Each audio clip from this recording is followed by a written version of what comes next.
Irmão, nós temos falado nos últimos dias sobre o reino de Deus. E quando nós falamos sobre o reino de Deus, queria trazer alguns padrões do reino de Deus, alguns valores do reino de Deus que contrastam com o padrão do mundo sem Deus, que contrastam muitas vezes com o padrão natural, o padrão da nossa vida, da nossa natureza humana. E eu pensava, a partir de uma reflexão, de uma ilustração que eu li nessa semana, e que eu vou encerrar com ela, sobre o reino ser um reino de cooperação. O reino de Deus é um reino de parceria. E isso é indispensável para a unidade da nossa fé. Entender que o reino de Deus é um reino onde nós somos onde nós cooperamos uns com os outros, é imprescindível para a gente distinguir o que é o reino de Deus e o que é o mundo sem Deus. Porque naturalmente existe um padrão que está enraizado no nosso coração, que é um padrão de rivalidade. É um padrão silencioso, é algo que a gente fica guardado ali no nosso coração, de rivalidade, de competitividade. Existe algo dentro de nós que nos leva a estar, parece que sempre num ringue. Parece que a gente passa a vida competindo e querendo chegar primeiro e nos assentar nos primeiros lugares e querer o melhor pedaço e ter o melhor conforto. Isso faz parte da natureza humana, dita o nosso comportamento, interfere diretamente no nosso relacionamento com os nossos familiares, interfere no nosso relacionamento com os nossos amigos, no nosso trabalho, interfere também, infelizmente, no nosso crescimento espiritual. Quando nós entendemos que essa competitividade, essa rivalidade é algo que está intrínseco no nosso coração, você vai se perceber ou vai lembrar de pessoas que parecem que estão sempre no páreo, estão sempre numa arena. Elas precisam estar sempre certas, elas gostam de ganhar as discussões, elas gostam de expor os seus pontos de vista, elas gostam de ter visibilidade, elas gostam do melhor lugar, elas buscam o conforto pessoal. E tem pessoas que é muito difícil que elas estejam sempre de bem com todo mundo. Você deve conhecer alguém assim. Se você conhece alguém assim, talvez você seja assim, que parece que está sempre com raiva de alguém. Parece que tem sempre alguém enxuriçando a vida dela, está sempre injuriado com alguém, sempre alguém pisou no carro dela, está sempre com uma raivinha ali, uma DR curso. É própria da natureza das pessoas viver assim, na contenda, na confusão.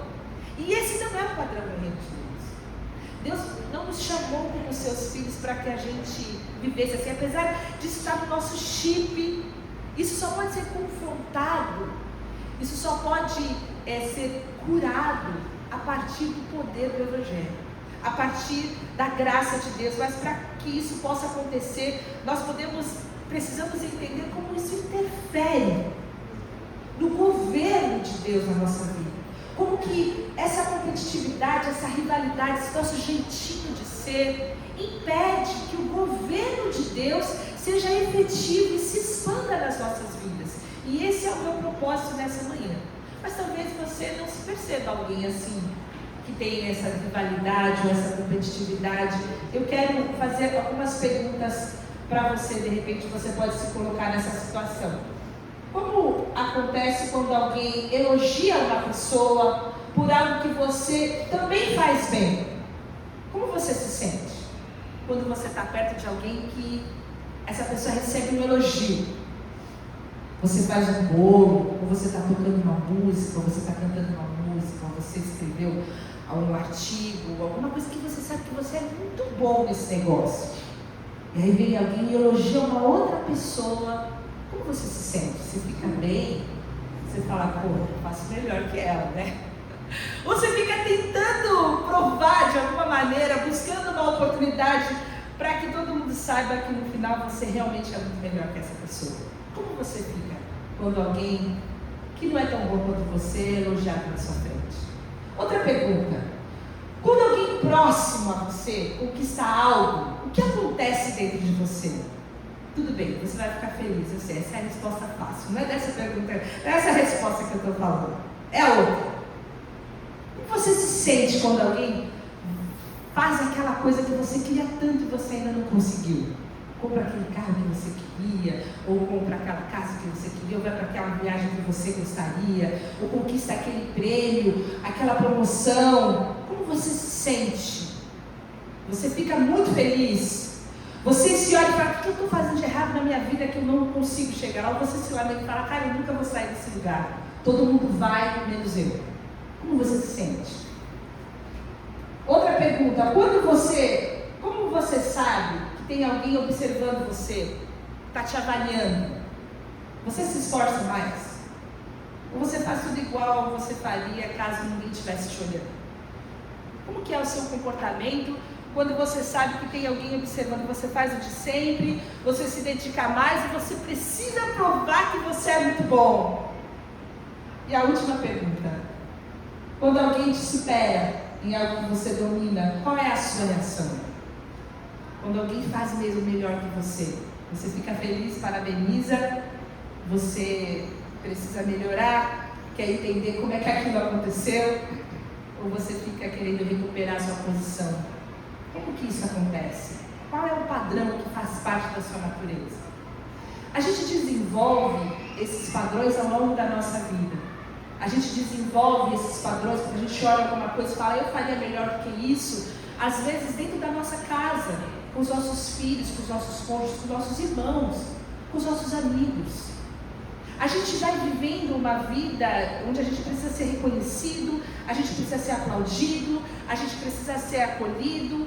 E se a gente não manejar isso de acordo com a verdade do Evangelho, a gente pode ser afetado espiritualmente. Isso porque a competitividade, a rivalidade mina a nossa unidade. Ela tira o foco daquilo que é a prioridade do reino de Deus, que é a edificação mútua e a glória de Deus. Nós vivemos para que a glória de Deus seja reconhecida nas nossas vidas em tudo que nós fazemos. Não só aqui, mas em todos os ambientes seculares onde nós estamos envolvidos, importa que ele cresça. Mas também estamos aqui envolvidos como corpo e como igreja para que haja uma edificação mútua, para nos amarmos, para nos cuidarmos uns aos outros. E quando a competitividade, a rivalidade, essas pequenas rusgas vão ganhando o nosso coração, nós nos sentimos muitas vezes impedidos de exercer isso que é o propósito e a prioridade nas nossas vidas. Então nós vamos pensar um pouco sobre como nós podemos vencer esse caráter ainda da velha natureza que às vezes se manifesta na nossa vida. E eu quero tomar 2 versículos de uma mesma situação que estão em Marcos e Lucas. Marcos conta no versículo 33 a 35 do capítulo 9 o seguinte: perguntou-lhes Jesus, que estáveis discutindo pelo caminho? Mas eles se calaram, porque pelo caminho tinham disputado entre si qual era o maior. Ele, assentando-se, chamou os 12 e lhes disse: se alguém quiser ser primeiro, será o último e o servo de todos. Lucas vai dizer o seguinte: e houve também entre eles uma contenda, sobre qual deles parecia ser o maior.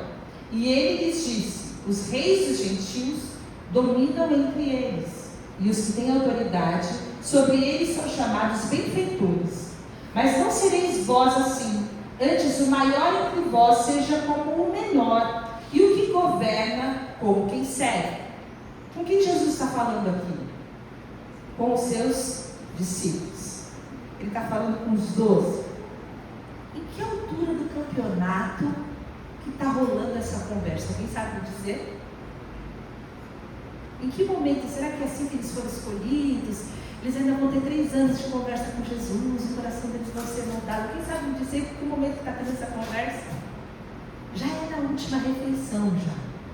No momento da última Páscoa, ali onde Jesus vai estabelecer a ceia, a nova aliança e tudo mais. Já nos últimos minutos, no último momento que Jesus esteve com os seus discípulos. Eles estavam 3 anos com Jesus. E ali, no caminho, para aquele que seria o último tempo que Jesus vai ter com os seus discípulos, a discussão daqueles 12 era: quem é o maior? Quem é o menor? Às vezes a gente usa esses textos para falar sobre a hierarquia do reino, mas a verdade é que o que gerou essa pergunta no coração deles foi a competitividade, foi a rivalidade. O que havia no coração deles era o desejo de saber quem que é o melhor entre nós, quem que vai ser o grande. Depois chega a mãe de dois deles e pergunta: olha, quem é que vai sentar do teu lado? Arruma um lugarzinho para eles, para os meus filhinhos fofinhos, para eles ficarem do lado do teu reino. Bonitinho. Eles queriam ser grandes, eles queriam ser os maiores, eles queriam ser os melhores. Havia algo no coração desses caras, porque isso é intrínseco da natureza humana, isso é natural, mas isso é oposto ao reino de Deus. A competição vem da necessidade da gente ser melhor que os outros, porque a gente precisa ser amado, a gente quer ser admirado, a gente quer mais poder. Em última instância, a gente quer estar no lugar daquela pessoa que a gente admira. E Jesus vem, então, e traz para eles uma mensagem, que é a mensagem do reino para o nosso coração, que você precisa entender que a hierarquia, o governo e o padrão do reino é diferente do que o padrão do mundo. Se você quer ser grande, você precisa aprender a ser. E esse desejo de ser grande, de competição, de rivalidade, tem dois sentimentos mesquinhos e pecaminosos que a gente costuma brincar, que são os mais difíceis da gente confessar, os mais feios, aqueles que a gente dificilmente confessa, que é a inveja e que é o orgulho. Você vai abrir a sua Bíblia e lá atrás você vai ver vários exemplos na palavra de competitividade, de rivalidade, de briga. A gente tem Caim e Abel, os irmãos de José, Jacó e Esaú, que eram rivais desde o ventre, a palavra fala. Depois a gente teve Saul e Davi, tantas situações que a gente vai lendo e vai vendo que havia ali essa rivalidade, dissensões, facções. Isso está na carne, na nossa natureza. Quando nós entendemos essa doença silenciosa que corrói as amizades, mas também destrói famílias. Quando essa rivalidade, essa competição entra no casal, quando um não consegue servir, amar e cooperar com o outro, mas quer ser maior, ser melhor do que o outro. Quando entra na relação entre pais e filhos, quando entra no ministérios se dividem por causa da necessidade de um ser maior, um ser melhor, um ser grande, um ser sobre o outro. O reino de Deus tem um padrão contrário a isso. E nós precisamos aprender para que no nosso coração não haja nenhum tipo de influência maligna, para que a gente entenda essa mutualidade e possa servir e amar com alegria. Porque no reino a gente chora com quem chora, a gente se alegra com quem se alegra, a gente vive a partilha da nossa alma e do nosso coração e a gente firma alianças. A unidade do reino de Deus, do corpo de Cristo, depende de nós quebrarmos os padrões da rivalidade. O padrão do mundo é eu sobre você. Eu vou crescer para ficar sobre todos. É eu contra você. E o padrão do reino é eu mais você. Quando a gente entende isso, a gente começa a entender que essa rivalidade vai se manifestar basicamente em três situações: da superioridade, na competitividade e na divisão. E como que nós podemos quebrar esses padrões? Como que nós podemos vencer isso pela palavra? Nós vamos ler alguns versículos que vão nos ajudar a entender, em primeiro lugar, que a superioridade só pode ser vencida quando nós entendemos que ao invés de nós sermos servidos, nós precisamos servir. Que nesse versículo que nós lemos de Marcos, quando Jesus nos ensina que o primeiro deve ser o último servo de todos, é que a escadaria do reino é uma escadaria que só desce. Se você quiser servir a Jesus, se você quiser ser grande no reino de Deus, você vai precisar aprender a contemplar Cristo nos olhos do seu irmão. Quando você começa a olhar nos olhos e na vida uns dos outros, você vai ver o quanto que aquela pessoa vale para Deus. E o como é honroso você poder servir alguém que é tão valioso para Deus. O como é honroso, como é precioso você poder servir e amar e cuidar de alguém que é tão precioso para Deus. E Cristo se torna no centro das nossas vidas. O governo é dele, ele estabelece o seu governo no nosso coração. Nós precisamos aprender que nós somos súditos do reino, há um só rei e um só Senhor. E quando nós entendemos isso, nosso lugar no reino, nós aprendemos que Jesus Cristo como servo nos ensinou a sermos servos. E nós precisamos entender que nós temos que ter no nosso coração disposição para sermos menores.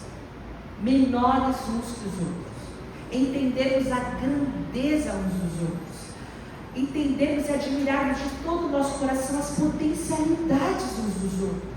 Não olhar para aquilo que é maravilhoso, que é graça e que é positivo na vida do nosso irmão como algo que nós gostaríamos de ter para nós, de uma forma negativa, mas admirar como graça e bondade de Deus na vida dele. E louvar e adorar a Deus por causa disso. Porque como nós somos corpo, nós vamos ter diferentes atuações no reino.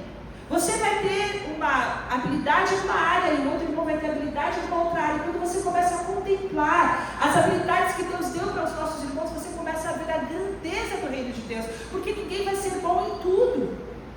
Mas quando você se une a alguém que é bom numa coisa diferente do que vocês dois juntos são mais fortes. E essa é a verdade do reino. E esse é o espírito da cooperação. A segunda coisa que nós aprendemos pela palavra é a cooperação em vez de competição, ao invés da competição. E Eclesiastes 4, nos versículos 9 a 12, fala o seguinte: é melhor ter companhia do que estar sozinho, porque maior é a recompensa do trabalho de duas pessoas. Se um cair, o amigo pode ajudá-lo a levantar-se, mas pobre do homem que cai e não tem quem o ajude a levantar-se. Um homem sozinho pode ser vencido, mas dois conseguem defender-se. É uma verdade aqui, Eclesiastes, que Deus não quer que você seja sozinho.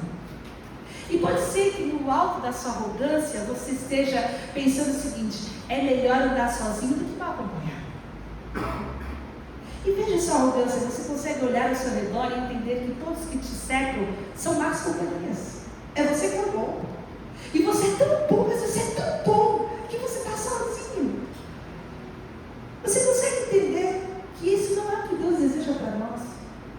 Deus deseja que nós possamos viver em companhia, que nós possamos travar parcerias, que nós possamos ter um reino onde o outro é melhor do que eu. Então, por causa disso, porque eu reconheço a bondade, a graça de Deus, e eu reconheço o amor de Deus na vida de outra pessoa, eu me permito ser amado por ela. Eu vou servi-la, eu vou entregar a minha vida para poder estar perto dessa pessoa. E quando ela precisar, eu vou estar do lado dela para ajudar ela a se levantar. Esse é o reino de Deus, essa é a expressão do reino de Deus. Deus, nesse espaço e tempo, nos vinculou através da igreja. A igreja é esse lugar onde nós estamos ligados por fios invisíveis de amor. Onde o que acontece com o meu irmão me importa sim. O que é a tristeza dele é a minha tristeza, a necessidade dele é a minha necessidade. E Deus nos conectou para que, ao invés de nós vivermos em competição, nós possamos viver em cooperação. E estendermos essa verdade para além daqui. Para que o mundo possa ser atingido com esse amor. Para que no nosso ambiente de trabalho, no nosso ambiente de estudo, na nossa casa, as pessoas possam ser impactadas com o amor de Deus através do serviço, através desse espírito de cooperação. Ao invés de nós termos essa necessidade de sermos maiores, de chegarmos primeiro, a gente poder dar um lugar para que outra pessoa possa ser honrada em nosso lugar. E por último, nós precisamos entender que o reino de Deus é um reino de unidade e não um reino de divisão. E a divisão, então, é a última de todas as instâncias da competitividade. Quando há uma ruptura. E talvez você já tenha passado por isso na sua vida, com alguém que você amava. A vida nos leva a situações como essas. Famílias são rompidas, amizades são rompidas, negócios são rompidos, ministérios são rompidos por causa da divisão, por causa da competitividade, por causa da rivalidade. E esse não é o padrão do reino de Deus. A palavra de Deus fala que Jesus, conhecendo seus pensamentos, disse-lhes: todo reino dividido contra si mesmo será arruinado, e toda cidade ou casa dividida contra si mesmo não subsistirá. O sentimento de rivalidade, de competitividade destrói e arruina qualquer relacionamento. Desse sentimento de disputa, um afastamento. Esse não é definitivamente o padrão de Deus para as nossas vidas, mas é o que nós fazemos. Qual é a primeira atitude nossa quando a gente se sente acuado, quando a gente se sente num ambiente hostil, de rivalidade? A gente se afasta. A gente não corre lá para resolver. A gente cria os nossos adeptos, a gente faz o nosso time, agora somos nós contra eles. E esse não é o reino de Deus. O reino de Deus é a unidade. A cura é a unidade, é o amor, é a sujeição, é o perdão e a restauração. E você fala assim, isso está tão intrínseco dentro de mim.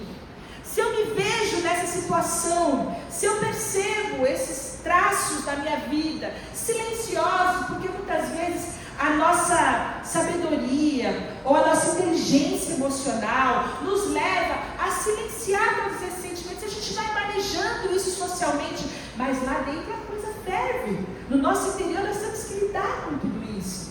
Mas Deus quer nos libertar. Deus quer mudar os padrões do nosso pensamento, do nosso ser. Principalmente Deus quer transformar a nossa alma. Como que nós podemos vencer essa rivalidade? E eu quero te dar 4 coisas muito práticas, 4 versículos apenas. Mas nós precisamos entender que nós só vamos ser transformados quando nós permitirmos que o Evangelho, que a palavra de Deus, ela entre no nosso coração. Quando nós entendemos que nós não precisamos ser como o mundo é. Isso é Romanos 12:2. Nós não somos da forma do mundo. Nós precisamos ser transformados pela renovação do nosso entendimento. E aí é que nós vamos experimentar o que é o reino de Deus. Como essa vontade de Deus vai ser agradável, vai ser boa, vai ser perfeita na minha vida. Mas eu preciso permitir que o Espírito Santo me lave e me cure. Eu preciso ter um reconhecimento da minha pecaminosidade. Eu preciso me perceber. Eu preciso olhar a palavra e me ver como um espelho, que ainda existem traços que quebram a unidade dentro do meu coração. Ainda que de uma forma exterior eu me mantenha próximo, meu coração não está unido. E esse não é o padrão do reino de Deus. Como que nós vencemos isso? A primeira coisa, nós precisamos praticar a humildade. A humildade, porque o orgulho só pode ser curado com a humildade. Filipenses 2, o versículo 2 a 5, fala o seguinte: Paulo está falando naquela igreja, ele fala: completem a minha alegria, tendo o mesmo modo de pensar, o mesmo amor, um só espírito e uma só atitude. Tenham unidade. Unidade é modo de pensar, mesmo amor, um só espírito e uma só atitude. Nada façais por contenda, por briga, por disputa ou por vanglória, por ser o primeiro, para ser o maior, para ser o melhor. Não façam nada dessa maneira, mas façam por humildade. Cada um considere os outros superiores a si mesmo. Não atente cada um para o que é propriamente seu, mas também para o que é dos outros, de sorte que haja em vós o mesmo sentimento que houve também em Cristo Jesus. Tenha humildade. Considere a outra pessoa superior a você. Sai do trono. Deixa Jesus ficar no trono. Sai do seu lugar primeiro da fila. Vai lá para trás da fila. Aprenda o padrão do reino. Haja com humildade. A segunda coisa, além de praticar a humildade, é haja com amor. Nós falamos tanto sobre o amor. 1 Coríntios fala que o amor é paciente e o amor é bondoso. E aí ele conclui dizendo que ele não inveja, não se vangloria e não se orgulha. Quando o nosso coração é absolutamente desprovido de inveja, de vanglória e de orgulho, acabou a competição, acabou a rivalidade. Se no seu coração não há orgulho, não há vanglória, não há vontade de ser o maior e não tem inveja, você permite que o seu coração seja banhado pelo verdadeiro amor, esse amor paciente e esse amor bondoso. A terceira coisa é: entenda a sua identidade. Romanos 8 fala: vocês não receberam um espírito que os escravize para novamente temer, mas receberam um espírito que os adota como filhos, pelo meio do qual clamamos: Abba, Pai. O próprio Espírito testemunha no nosso espírito, ao nosso espírito, que somos filhos de Deus. Nós falamos algumas semanas atrás no nosso grupo de estudo sobre a identidade, a adoção, de sermos filhos de Deus. Quando Deus nos adota, transforma a nossa identidade. Parte das nossas lutas, das grandes lutas que nós travamos por necessidade de aceitação, de acolhimento, de amor, é esse nosso desejo de estarmos certos, de impormos a nossa vontade, os nossos desejos, de não sermos sensíveis às necessidades e às outras pessoas, é porque nós não entendemos que a nossa identidade deve estar firmada no amor de Cristo Jesus. A nossa identidade deve estar firmada não na nossa performance, porque nós corremos a vida como se nós estivéssemos numa esteira e nos esquecemos que a verdadeira segurança e a nossa verdadeira aceitação não está naquilo que as pessoas podem nos dar, mas aquilo que é eterno, que é Deus que nos dá. E Deus nos dá um amor tão perfeito que é independente do que nós somos, independente do que nós fazemos. Deus nos ama, Deus nos amou quando nós ainda éramos pecadores. É dessa forma que Ele nos chama para a sua família. Deus não nos chama porque nós somos bons, Deus não nos chama porque nós somos melhores, Deus não nos chama porque nós somos sempre certos, Deus não nos chama por causa das nossas credenciais. Ele não nos aceita por nenhuma essas coisas boas que nós de fato temos, mas Ele nos aceita unicamente por causa da sua graça e por causa de Cristo Jesus. Quando nós entendemos isso, e a nossa identidade está em Cristo, nós entendemos o amor do Abba, nós entendemos quem nós somos em Cristo Jesus, nós conseguimos ver que a nossa confiança, a nossa vida, a nossa identidade não pode estar firmada nos padrões do mundo. A nossa identidade precisa estar firmada nos padrões de Deus. Porque as circunstâncias mudam. Hoje você está lá em cima e amanhã, às vezes por uma situação que está completamente fora do seu controle, você está lá embaixo. E se a sua identidade estava naquilo que você tinha, ou na posição que você exercia, o que será de você quando isso te for tirado? A única segurança que nós temos e quem nós somos deve estar firmada naquilo que é eterno, que é Cristo Jesus.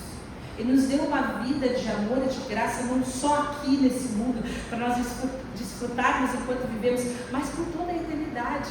Amor, graça, perdão, riquezas espirituais, necessidades providas e os recursos do reino que vão sendo desenvolvidos à medida que nós vamos crescendo espiritualmente. Quando nós entendemos isso, nós somos livres para amar, somos livres para reconhecer a graça e o amor de Deus na vida dos nossos irmãos. A falta de confiança no amor de Deus é que leva as pessoas a competir por atenção e glória. A falta da confiança e segurança em Deus que faz com que as pessoas queiram para si holofotes. Ao invés de lançar o holofote para a glória de Deus, elas querem glória para si. É uma visão errada do reino de Deus. Por isso que a palavra fala que nós precisamos ter uma noção exata de quem é o Abba, para entendermos a nossa identidade. E por último, se esforce para manter a unidade. E eu gosto quando a palavra fala, se esforce, porque agora é a sua parte. Você vai ter que se esforçar, porque a tua natureza vai fazer com que você se injurie todos os dias, que você queira quebrar a comunhão todos os dias, que você fala, nunca mais olha para a cara desse sujeito, não, ninguém vai fazer olhar para a cara desse sujeito de novo nessa vida. Mas você vai ter que se esforçar para manter a unidade, você vai ter que agir com humildade, você vai ter que agir com amor, você vai ter que compreender que assim como você é um filho, ele também é. Assim como tem graça de Deus na sua vida, também tem sobre a vida dele. E aí você vai se esforçar. E o texto que nós temos é o de Efésios 4:2, que fala, ajam completamente humildes e dóceis, sejam pacientes, suportando uns aos outros com amor, e façam todo o esforço para conservar a unidade do Espírito pelo vínculo da paz. Façam todo o esforço. Eu tenho um exemplo bíblico, e eu vou terminar com uma história, uma ilustração, uma analogia. E o exemplo bíblico um dos que eu mais gosto sobre cooperação, sobre unidade, é o de Davi e de Jonatas. Porque naturalmente eles eram rivais. Jonatas era filho de Saul. Ele era o herdeiro natural do trono. Ele quer ser o rei. E quando chegar lá em 1 Samuel 16, Deus chama através de Samuel, Davi, e ele traz uma palavra profética de que Davi vai ser o rei de Israel. Ele vai ser o rei daquele povo. E aí, quando a gente entende isso, a gente entende que naturalmente eles, do ponto de vista humano, eles seriam competidores por poder. Eles seriam competidores e rivais, mas o que acontece é completamente o oposto. Depois do episódio que Davi vai e vence Golias, e ali seria mais um lugar para que Jonatas ficasse ardido de muita inveja, por causa do orgulho ferido de um filho de um rei, que não foi lá resolver o problema. Veio um molequinho, pastor de ovelhas lá na casa do chapéu para resolver essa pendência. A palavra de Deus fala, e eu leio em 1 Samuel 18:1, que sucedeu que, acabando Davi de falar com Saul, a alma de Jonatas se ligou com a alma de Davi, e Jonatas o amou com a sua própria alma. E no versículo 4 fala que ele tirou a capa que ele vestia e deu a Davi, e também deu a túnica, a sua espada, o seu arco e o seu cinto. E esse texto, os estudiosos, os teólogos falam que era um gesto simbólico e um gesto profético, onde ele estava renunciando o poder. Ele estava reconhecendo o plano de Deus sobre a vida de Davi e firmando uma aliança com Davi. Essa aliança que foi firmada com Davi, mais tarde nós vemos que houve situações de conflito, houve uma situação onde Saul queria tirar a vida de Davi, mas Jonatas foi fiel a Davi, e eu amo esse versículo de 1 Samuel 23:17, que fala: não temas, porque a mão de Saul meu pai não há de te achar, tu porém reinarás sobre Israel, e eu serei contigo o segundo, e até Saul meu pai bem o sabe. E eu pensava muito sobre esse versículo, porque dificilmente você olha e você quer ser o segundo em alguma coisa, não é verdade? Quem quer ser o segundo em alguma coisa? Alguém trabalha, alguém luta, alguém se esforça, alguém treina para ser o segundo em alguma coisa? Oi? É o primeiro perdedor. Ninguém quer ser o segundo, mas Jonatas queria ser o segundo.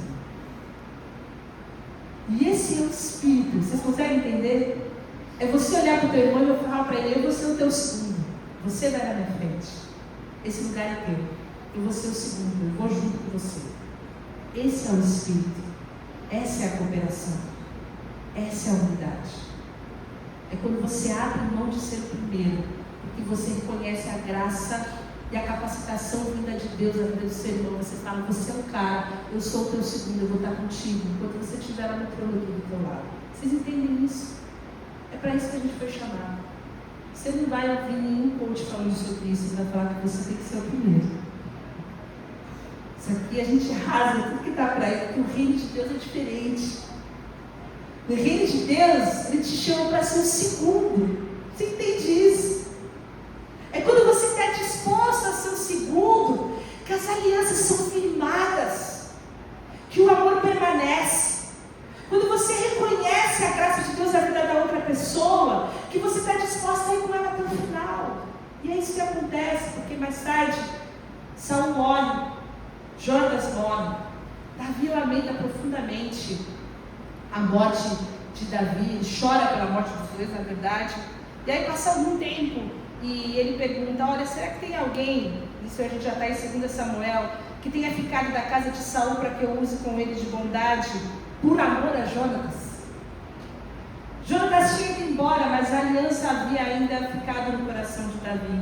E aí aparece Mefibosete, que era um filho de Jonatas, que estava escondido num lugar distante, que tinha medo de ser punido, porque era filho do rei. Naquela cultura, o rei, ele tinha na cultura a possibilidade de matar e acabar com toda a raça do rei antigo, né? A cultura permitia que o novo monarca eliminasse todos os membros da dinastia anterior, e ele estava escondido, e ele era aleijado, e ele estava sem terra, sem promessa, distante. E Davi chama Mefibosete, e a palavra de Deus fala que ele foi com medo, ele já chega se prostrando, ele chega já falando: agora que eu vou morrer. Mefibosete chega, e aí Davi fala: não temas, porque de certo usarei contigo de bondade, por amor de Jonatas teu pai, te restituirei todas as terras de Saul teu pai, e tu comerás para sempre a minha mesa. Então, aquele filho de Jonatas, de alguém que era perdido, de alguém que estava escondido, de alguém que estava aleijado, agora se torna rico e pode comer à mesa todos os dias de Davi, do rei. E essa é uma imagem da graça de Deus na minha e na sua vida. Nós que não tínhamos promessa, nós que não tínhamos casa, nós que não tínhamos um futuro, nós que não éramos dignos por causa do amor e da aliança, agora podemos sentar à mesa de Deus. E essa é a chamada de Deus para que a gente possa viver o verdadeiro amor, o verdadeiro evangelho, a graça de Deus. Quando tem amor, quando existe o verdadeiro amor, a aliança e a unidade, não há espaço para competitividade. E eu termino com uma ilustração, que foi o que gerou, na verdade, essa palavra. Eu ouvi essa ilustração na terça-feira. É uma ilustração que fala sobre casamento. Não sei se vocês já ouviram, é muito antigo, um clássico muito famoso de Rubem Alves, que fala de tênis e frescobol. E ele fala que compara o relacionamento de pessoas a jogos de tênis e jogos de frescobol. No tênis, o objetivo é vencer o outro. Cada vez que você joga, cada jogada é feita para derrotar, para cansar, para expor a fraqueza. O bom jogador de tênis vai analisar qual que é a fraqueza, o ponto fraco do outro jogador, e ele vai, com base naquela fraqueza, fazer com que ele perca. Ele joga a bolinha para o outro perder. O lance dele é esse: quanto mais ele fazer o outro perder, mais ele ganha. E no final desse jogo, um sai muito feliz e o outro sai muito triste, porque um ganha e o outro perde. Esse é o intuito. Quando a gente traduz isso para os relacionamentos, eu lembro da Dilma Rousseff, né? Ninguém vai ganhar, ninguém vai perder, vai todo mundo perder, porque num relacionamento desse, onde você quer sempre ganhar e o outro sempre perder, todo mundo perde. Mas tem o frescobol. E o lance do frescobol é que você vai jogar justamente para que a bolinha venha na mão do outro, que não é o seu adversário, porque no frescobol não tem adversário. No frescobol são duas pessoas que estão jogando e o certo é que todos acertem. E quanto mais a bola é sustentada no ar, mais feliz todo mundo fica. E essa é a ideia. Nesse jogo os dois ganham, ninguém perde. E essa é a figura do reino de Deus. Quando eu li aí, você falava, isso é o reino. Porque no reino você luta, você trabalha, você se relaciona para que todo mundo ganhe.